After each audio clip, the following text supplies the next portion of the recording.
Okay, hello everyone. My name is Klemen, and I'm here to talk a little bit of the point of view of electronic lab notebook company on all the topics that we have today. So about a year ago, I was part of a similar conference than this in Poland. It was about data standardization in life sciences. And this was my take-home message. So this was one of the slides that was there, which I think symbolizes very well the standard situation that we have in science. So there's a lot of standards, over 700 to be precise, according to Fair Sharing. Does that mean that we're doing a bad job? And by the way, that's 100 more since that conference. So in about a year, there's 100 new standards. So the question is, do we have too many standards? Like, should our goal be one universal standard? Probably not, because they all have their purpose. They were all developed to serve a specific function, and as a consequence, there are problems with it. But we cannot really narrow this down to having one single standard. So I want to argue a couple of different things here. First of all, I think the same situation can be directly applied to the number of software tools, or just for the simplification, apps that we use in life sciences. I think, as I'm sure most of you in this room will agree, we're using more and more apps, more and more software in life sciences, and we're getting far from having a single app. And that's true not only in life science, but it's also true for every other part of our lab. So I personally think that somebody that's a good scientist in the future will be able to use a lot of different software. That will be part of the job requirement. Just the way that today you need to pipette reproducibly, you need to understand how to keep your lab notebook properly. You'll need to understand a ton of different software. And that will only be possible if this software is integrated, and if we also standardize user experience. So I just want to touch on this a little bit. So we have more and more apps that we are using, be it in our personal lives, at work. If you go to other fields, other industries, people there are using a lot of software. Sales being a particular example where people would use no technological advancement for a very long period, and now you cannot basically do sales without software. So we're using more and more apps, and the argument that yet another app, I can't get used to any more apps, this is simply not true, because the trend is not stopping, the trend is not plateauing. We're going to need more, but in order for us to be able to comprehend that, they will need to be integrated, and they will need to have a standardized way how we interact with them. So this is just an example. So the green line is the adoption of Google Chrome browser. So a couple of things that I want to sort of emphasize with this graph. First of all, that we see some sort of natural standardization in terms of which browsers are used, which makes our lives as developers a lot easier. Second of all, we see all the others, which are plenty of them, still there. So people are still using them. So we can't really rely, there will just be one solution and we'll all have to be happy with that, especially not in science when we have so many different applications. And third of all, everything that I mentioned is only possible through cloud. And what I mentioned before as the standardization of user experience.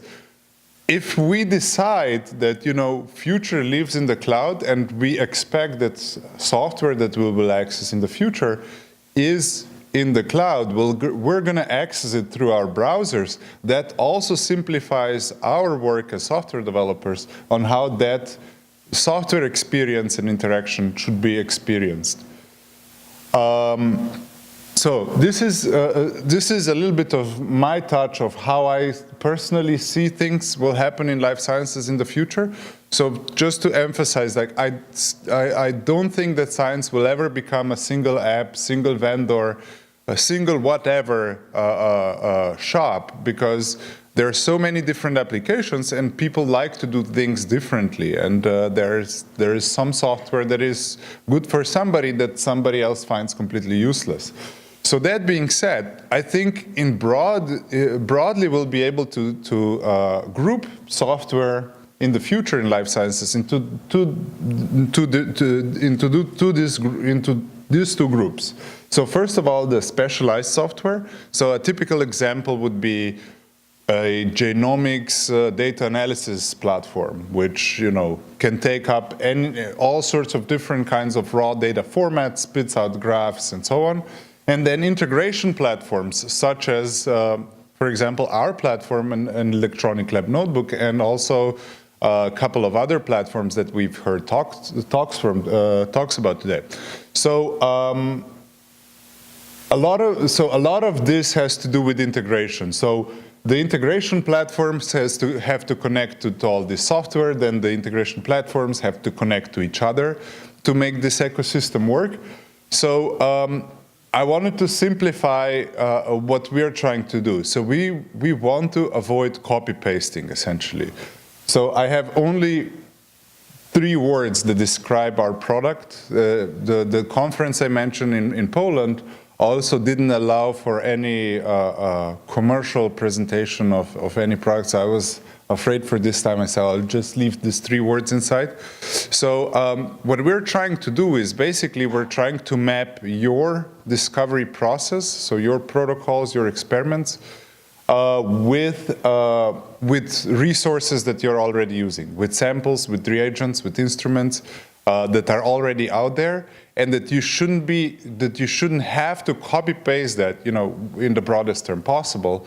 That you shouldn't copy paste that in order to see all this information in one place. So as part of that, we are doing the integration with Protocols.io. That will be that's the first this kind of integration where you can basically be able to pull the protocol from Protocols.io, use it in sciNote, modify it there, and push it back to Protocols.io. So we're really happy about this. We had a blog post about it. My marketing people told me that Lenny doesn't like his picture taken and showed, so I figured it's a good opportunity. So basically I'm really happy. Thank you, Lenny, for inviting me to speak as well. I'm really happy to be part of this discussion. I'm really happy to see all the software tools and really interesting approaches coming up. And we would like to be part of this ecosystem. We're totally for collaboration. So if you have any questions and if you want to get in touch with me, that's the easiest way. All right, thank you.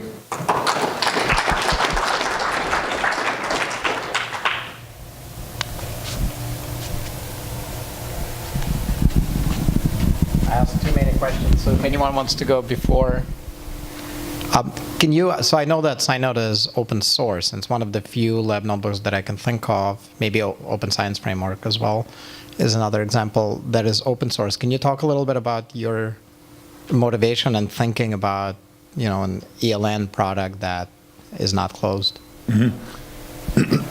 So there are a couple of elements to this. So first of all, I don't think that we as software companies in this time and age that we actually add much value with building code. We add more value with managing and keeping the product alive. So I don't think it's the source code is something that you should be keeping closed. And sort of to the other part of this is that we are with this we have because integrating all this software that I mentioned is a lot of work. So by opening up, we are hoping to build a community of people that much as we've seen in the talk of Opentrons, people can contribute, they can work, they can experiment, and we can then leverage on this and make it available to everybody in the scientific community. So that was our motivation. All right, that's my time. Thank you very much.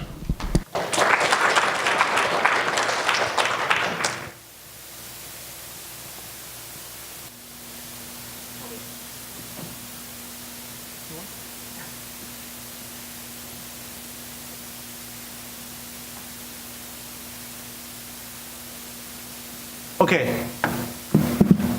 Hi, everyone. So I want to thank you, the organizers, for arranging this amazing talk. My name is Tom. I'm the chief scientist of a company called BenchSci. So I just want to start off today with a very great statement from Neil Tyson, who said that the best thing about science is that it's true whether or not you believe it, whether you believe it or not. However, given the current state of the grooming reproducibility crisis, how can you know that something is true if they are not reproducible? How do you know that something is actually fact when you cannot do n equals 2 or n equals 3?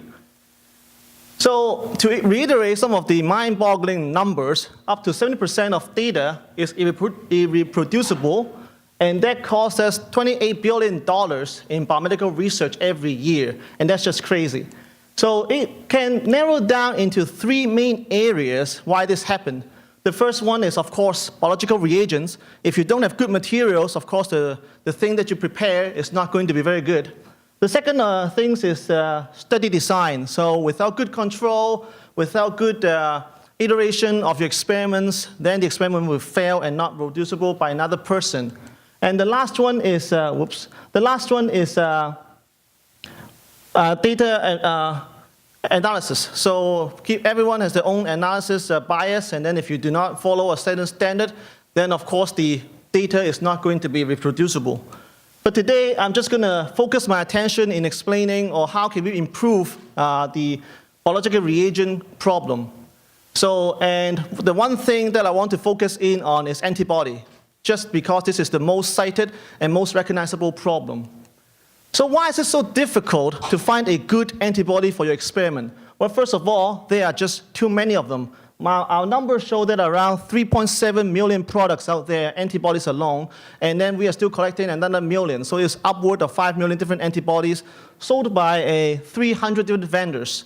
And the Nature paper shows that 50% of these antibodies just do not work. And a lot of the users and customers that we talked to said that this number is underestimated. Maybe up to 80% of the antibodies they buy don't work.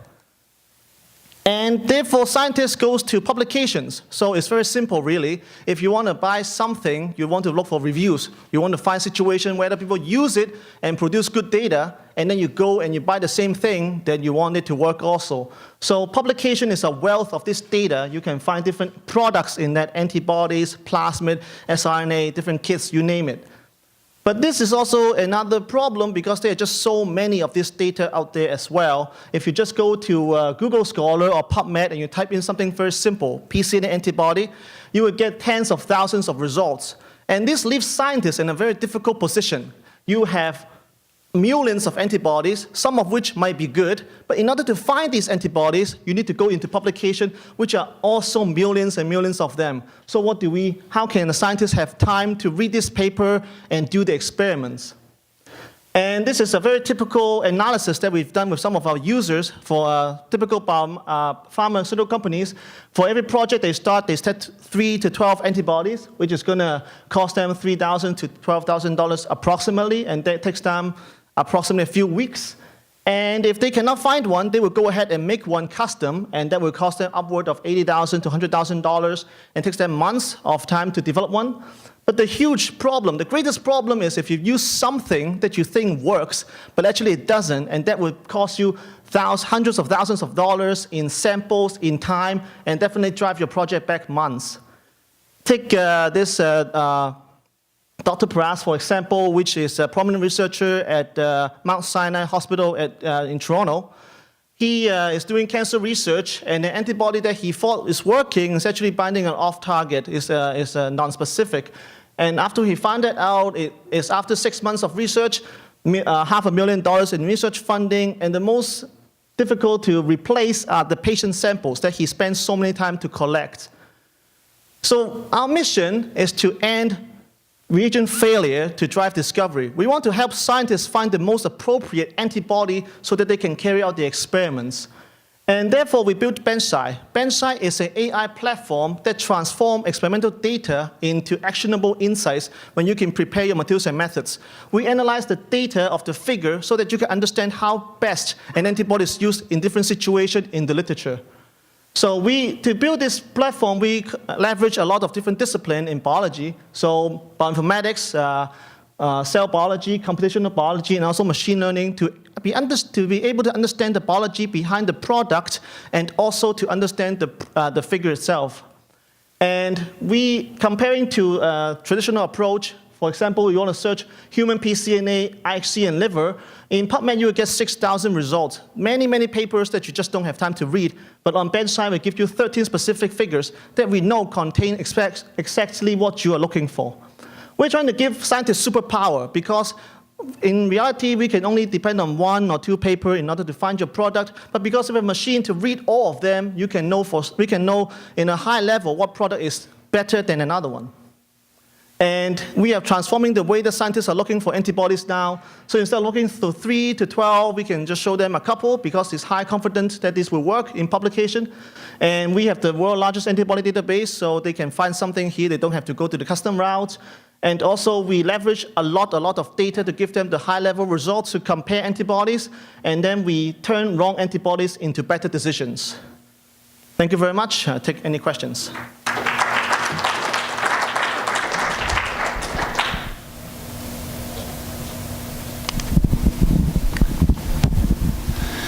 Hi. So this is, I guess, a question for you, Tom, and also sort of a question that came up when Daniel was presenting earlier. First, let me start with an apology. I don't know this literature at all, and so maybe this is not a fair point, let's say. Okay. I guess the one thing that I worry about is, as you're searching through these publications, and this is also for bios, okay?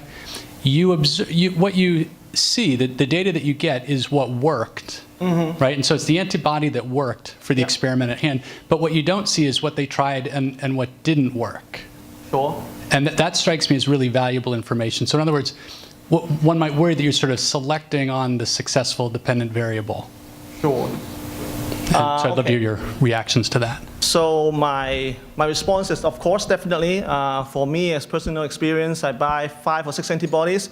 I publish with the one that actually work and to drive my thesis forward because I want to graduate. But we understand this, but then we want to take the first step, right? The first step is not just to show you every single thing out there, whether it works or not work or whatever, right? We want to help scientists do experiment. We want to help them go through their normal routine so that we want to point them to the experiment, the antibody that works first. Later on, we can leverage results that people are hiding in their hard disk, whatever, and then tell them comparatively what doesn't work, right? But then if we do that upfront, then science will not go forward. We need to do the experiment. So showing them what works is a good start. So one quick, I just want to reiterate, because the question was directed at me as well. So actually the negatives are super important, and we do actually add those into our data. And the way we do that, we look at a trend analysis. So we take a certain product and we look at how it performs compared to the cohort it's in. So if you have a certain antibody from a certain vendor, we'll look at 10 vendors, and then we'll see how that antibody performs compared to the other one. So if one's dropping down faster than the other, similar to YouTube, they analyze how quickly you stop watching a video you don't like. So they get the negatives by seeing judging your actions. So there's a lot of negative data in there, and it's very important to incorporate, so we do that too, but it's a good question. So following up on that, how do you know that you're actually looking at a single antibody versus an aggregate of antibodies being sold by different companies? Aggregate of antibodies, you mean like rebranding? Yes. So we do analyze the data coming from the vendor. So on the vendor images, some of them are not very good with the validation, so they don't do their own validation. So when we compare the images from different vendors, we can know which of these actually sold by the same vendor because they just use the validation image from the one that they bought it from, right? But then we treat every single product as an individual product, so we just want the scientists to know that which one worked before, so to point them to the one. Then we also provide images to allow them to not buy multiple because these are the similar ones. think that's all the time I have. I'm around, so you guys want to check with me later.